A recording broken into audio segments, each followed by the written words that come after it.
Hey everybody, what's up? It's Jasmine. Today we're doing a reaction to an Amberlynn Reid video, but we're just looking at a small clip actually, because there is something that I wanted to talk about in one of her recent videos. So we're not watching the whole video, but hopefully you guys will still like the video. Anyway, let's get to it. Look at what Becky got me. These the other night. We don't have a vase right now, so we have them in this like picture thing, but look how gorgeous. Imagine being Amberlynn Reid and buying a whole lot of diaries and a whole lot of other stuff and not getting a vase from Walmart or wherever it is that they shop. But that's so nice of Becky. I love buying flowers and I love receiving flowers. It's such a nice feeling and they just brighten up a home perfectly. Oh my gosh. It was so appreciated because she was thinking of me and I was like, "Aww." So I just made Becky a salad. I'm gonna have me like a veggie patty, but chicken, arugula, baby arugula, some red seedless grapes, cucumber, and I think I said chicken already. Oh my gosh. Oh, that looks really, it looks nice. I'm glad that she's making a salad, but the whole grapes thing is a little bit weird, although I like to add apple to salad sometimes. So I think that, that's pretty cool, but it's a little bit weird that she's making it for Becky and she's not having it herself, I don't think. I mean, I guess we'll see. And this is the dressing. Panera bread, balsamic vinaigrette, and it's low sodium, so. Oh my gosh, it looks so good. So I'm having some grapes, which I already ate some, a bagel with a veggie patty, cucumber, and very light layer of cream cheese. So that's what I'm having. Okay, so that's really weird that she's not eating the salad. She's made herself like a bagel burger type deal thing. And I was actually thinking about this because I watched Michael B. Petty's video. No, not Michael B. Petty. Zachary Michael's, his reaction video to this.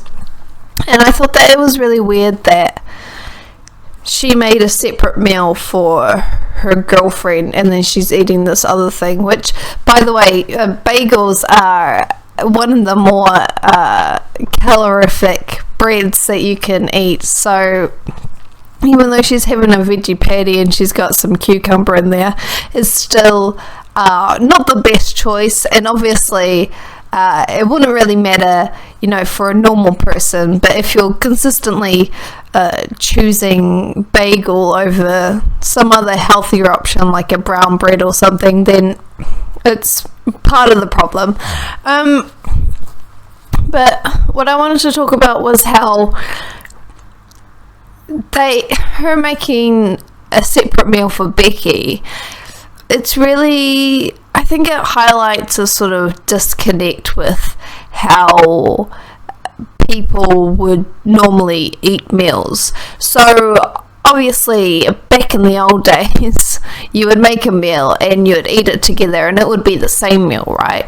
And obviously if you're a man then you would eat more because they generally need more calories and stuff like that.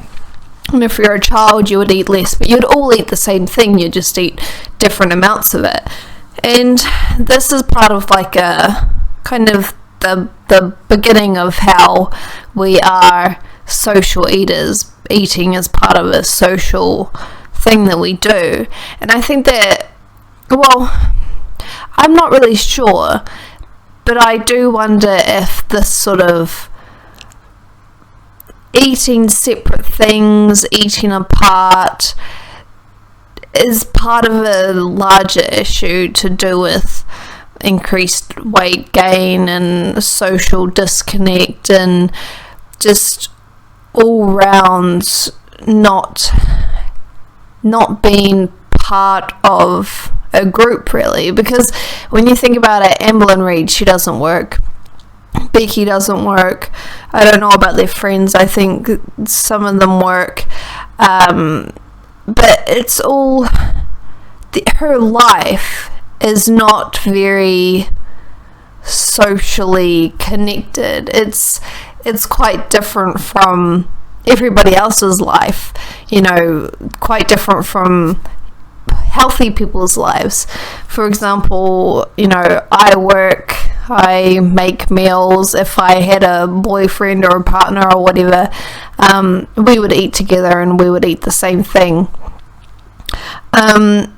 So I wonder if these types of small, seemingly insignificant things like eating different meals is part of a larger disconnect. We often learn how to eat, and we learn how to be social and how to regulate ourselves through our connection with other people.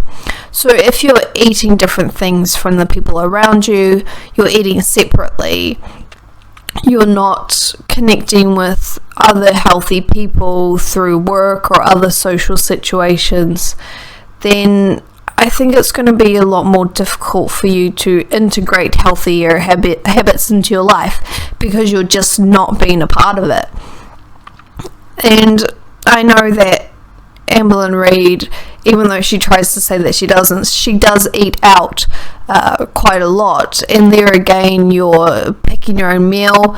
You might be eating with the person that you're with, for example Becky, but you're still eating separate meals. So there doesn't seem to be a whole lot of connection with other people. And one of the things that's really important for anorexia recovery is once you have gained the weight that you need to gain, you then have to learn how to eat normally. And that's a really difficult thing, and it's difficult to explain to an anorexic person, even if they are weight restored. It's difficult to explain to them what normal eating is like, and it's going to be different for different cultures, different family situations.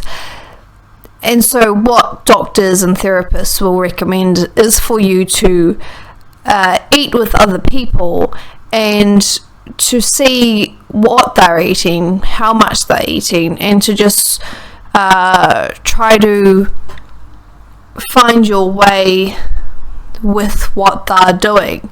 So that they often tell you to basically to mirror what other people are doing, and through that you will hopefully pick up more normal eating habits. So I wonder if the way that Amberlynn Reid is doing things, how she's eating separate meals, she's not necessarily eating with other people, and she's not seeing how other people eat. You know, she doesn't go to work, so she's not eating lunch with other people. I wonder if that's going to really negatively affect her recovery from whatever eating disorder, or I mean, she obviously has some sort of disordered eating, because otherwise she wouldn't be so overweight. Whether or not she has a mental illness is a different thing, but we can see that the eating that she does do is disordered. I wonder if her disconnect from other people and group eating is really going to negatively affect her ability to get better. So I think that Amberlynn Reid really needs to consider this, because I think that it's something that is easily overlooked. Oftentimes when we think about losing weight or gaining weight or maintaining weight, we only think about what we should be eating, you know, as an individual. But it's really, historically speaking, we don't eat as individuals, we eat as groups. So I think getting back to that is something that would help, because it is such a natural thing, you know, as cavemen, we would have eaten together. So I think that that's something that really needs to be considered when we are considering how to sustain healthy, normal eating habits. And I think that this video was a really good example of where it's difficult to... This video was a good example of how abstracted Amberlynn Reid's life is from the lives of other people.